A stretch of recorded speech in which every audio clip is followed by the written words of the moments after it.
A demonstration in support of Ukrainian servicemen held in Russian captivity has been staged in front of the U.S. Embassy in capital Kiev, Ukrainian media reported.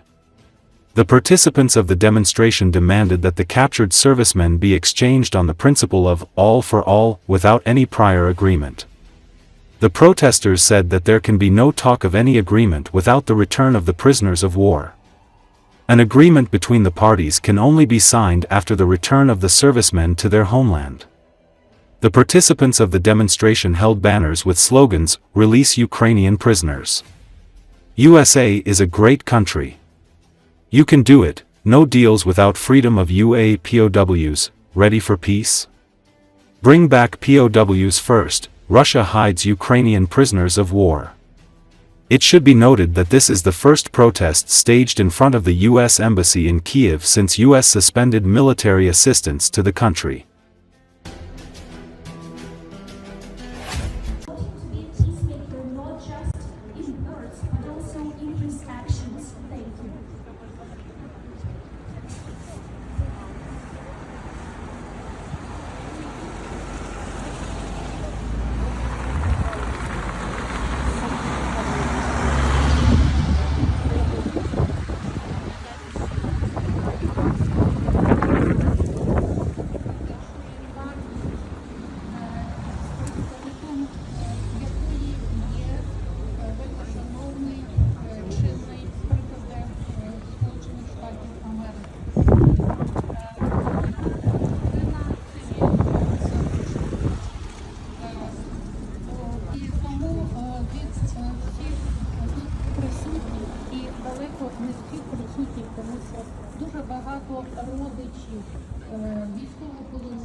Ukrainian military analyst Chasiv Yar believes that due to battlefield transparency and the widespread use of UAVs on the front line, Russia is unable to conduct large-scale offensive operations. He shared his opinions with Espresso TV. Since late 2023, Russia has been on the offensive. Over the past 3 months, their advances have slowed significantly, while losses remain high. Now, once again, there's talk of a spring offensive. I believe the Russians will likely try to shift their focus from the Pokrovsk direction, where they've struggled to advance in their priority areas, to the Kupiansk-Lyman axis. They're moving troops from Kharkiv to the Toretsk area and increasing activity around Lyman. At the same time, we're seeing reports of successful Ukrainian counterattacks near Zakidne, Zagorets said. He explained that the high saturation of UAVs on the front line makes large-scale Russian offensives unfeasible. As for enemy forces, the Ukraine's intelligence agency reports that the intensity of Russian offensive actions has decreased.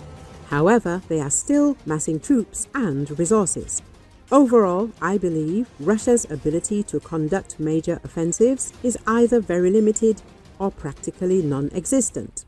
The nature of combat has changed. Battlefield transparency and our extensive use of UAVs significantly complicate any Russian advances, he explained. He highlighted that the pace of Russia's offensive this spring and summer will depend on the balance of forces on both sides. But now, with depleting manpower, logistical failures, and stalled offensives, Russia's ability to maintain its attacks this spring remains in question. Estimates vary on the scale on Russia's ongoing mobilization, he said. One Ukrainian deputy minister reported that Russia is recruiting around 36,000 troops per month who are rapidly deployed to compensate for mounting casualties. Other sources suggest that mobilization rates have dropped to just 600 to 800 recruits per day, indicating a significant slowdown. This means Russia lacks the manpower and resources to launch a large-scale spring-summer offensive beyond the current fighting along the front line. He concluded, the enemy doesn't seem to have the ability or the conditions to conduct the spring-summer campaign on a different scale than what we already see on the battlefield.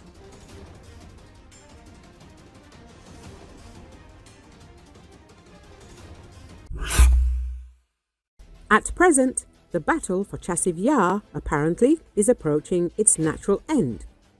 Under the constant pressure of the Ukrainian armed forces, Russian formations are gradually stopping the assaults. A few blocks in the southwestern part of Chasiv Yar remain under the control of the Ukrainian armed forces. So the battle for Chasiv Yar is not over yet. Russian troops will have to storm the western and southern parts of the city. As practice shows, this is not a quick matter. Therefore, for now, plans to attack Konstantinovka will have to be postponed. Zelenski still remains on the flank of the Russian armed forces, where fierce counter-battles are taking place. Trying to hold their positions in Chasiv Yar, the Ukrainian Armed Forces Command is transferring additional reserves to this section of the combat contact line. At the same time, the delay in the Russian armed forces offensive in Chasiv Yar and Zelenski allows Ukraine to build up its group in the Pokrovsk area.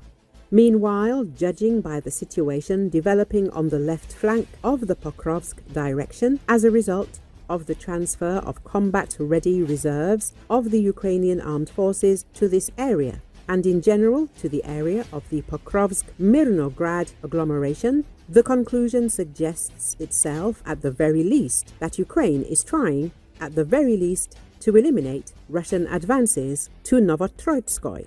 At the same time, it is obvious that Ukraine is actively preparing for the spring-summer campaign, most likely hoping to stop the advance of the Russian armed forces into the Dnipropetrovsk region.